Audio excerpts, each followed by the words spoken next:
Hello! So I'm back again, continuing on from my previous video. Thank you to anyone who watched that. Obviously at this moment I haven't even got back and edited it yet, so I've got no idea how that did. Maybe nobody watched it, maybe nobody gave a damn. Today's topic, I think, is going to be the benefits of getting older. It's very easy to look at the negatives when you're getting older. I feel like shit often. I ache all the time. I don't have the energy I used to have. I certainly don't have the tolerance for people. Not sure I ever did. Something that I wanted to talk about in this, and it was inspired by something that happened to me recently. Surely one of the benefits of being older is having that wealth of life experience that you've gained, and therefore, hopefully, learning from past mistakes. Now, a lot of this will relate to alcohol and finances. These were two things that inspired me to do this. One of the videos that I did on this channel was for being 3 years sober. I did that about 4 months ago now, so I'm continuing my journey of sobriety, and I'm loving it. I love not waking up with hangovers. But how does that relate to this topic? Well, if there's any kind of benefit at all of having fallen off the wagon multiple times, you eventually get to a point where you can't actually fool yourself any longer. Some people will, but I was lucky enough in my case to come to the conclusion that this is not a good thing for me to do anymore. Alcohol made me miserable in the end. I just didn't enjoy it. I wasn't getting any kind of joy or satisfaction out of it whatsoever. When I was in the midst of my drinking, and I'm sure a lot of you who are hardcore drinkers now still can relate to this, you may wake up with that terrible hangover, the hangover of all hangovers, and you say to yourself, I'm done. And you mean it at the time. Never again. Done. Over. And maybe you'll not drink that day. Maybe you won't drink that week. Maybe you'll drink that night. Hair of the dog that bit me. But regardless of how long it is that you go without, there'll come that point again where you start feeling better and you think, do I have a problem? One drink, what can it hurt? And one drink turns into 2 drinks, and then 3 drinks, and you're back to square one. And then you have that terrible thing of knowing that, wow, well, I've done it now, so I might as well carry on. I was lucky enough that I managed to start seeing that cycle, and it took me many attempts to look out for certain signs. One drink won't hurt. I started telling myself, no, it does, and eventually I managed to get out of it. Now, it wasn't easy. Of course, your temptation still wins out a lot of the time, but I've gotten better over the years of recognising that thought process and putting a stop to it.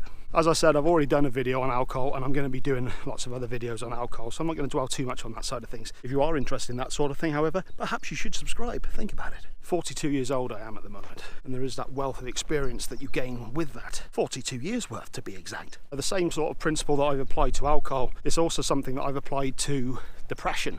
Oncoming of depression is something that I've kind of started to realise, and I've started to see it coming, and I've started to be able to not always put a stop to it, but I've got a fairly successful hit rate lately. When I start noticing those negative thought patterns coming in, I do have a habit now of saying no to myself. Well, not even to myself, almost like it's a second person that I'm talking to, a foul presence that is trying to get in and inhabit my mind. And I've gotten kind of better at, as I said, just saying no.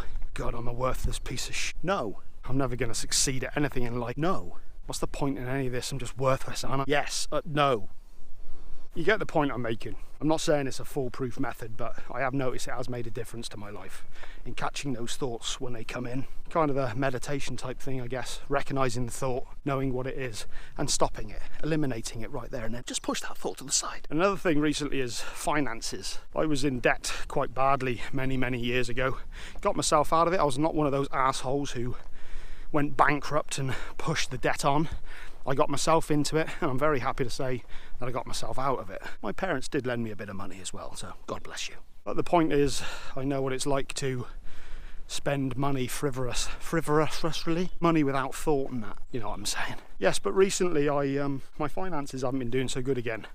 Purely down to me, nothing else than poor decisions on my part. Overeating, buying shit I don't need. Last week, just after record store day, which I spent way too much money on, basically realised that I am pretty broke. I don't necessarily owe a ton of money, but I'd not got much money either. And I filled out a loan form, and I sent it off, and I got accepted. And I just thought, I've been here before. I've done this before. They start off as one thing, I'll do this to just pay a few things off. But it doesn't work like that, does it? It all compounds because you realise now that the loan you've got has actually got a lot of interest tied to it as well, and you're actually more in debt than you were in the first place, and you've still got to pay that stuff off every month, and you'll more than likely still spend as much money as you used to and get more and more into debt. And I've been there before. I realised this because luckily the loan wasn't finalised at that time. They sent me a letter which I was then to send back, and I'm happy to say that I received the letter.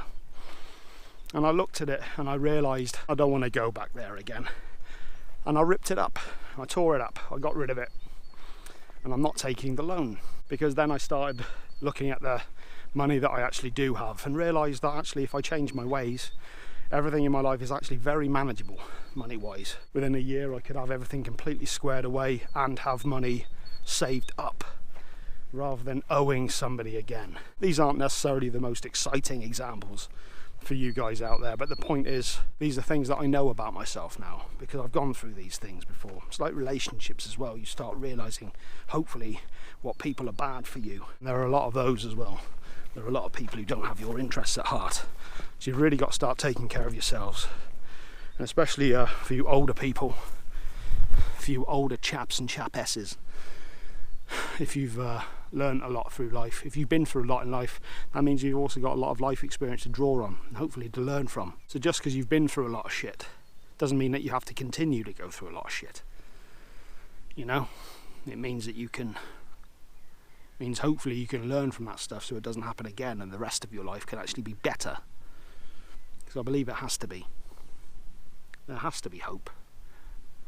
There's a lot of beauty in life. You know, maybe a little long-winded this one, maybe not the most exciting one, but I felt it was worth putting together. Just some little thoughts I've had. Again, I don't know what the next video I'm going to do is. It will be sooner than later, I'm hoping. And I hope that you guys leave some comments and let me know how you guys are getting on, what you think of these videos. And yes, I think I'll leave it there. Thank you very much for watching. Subscribe.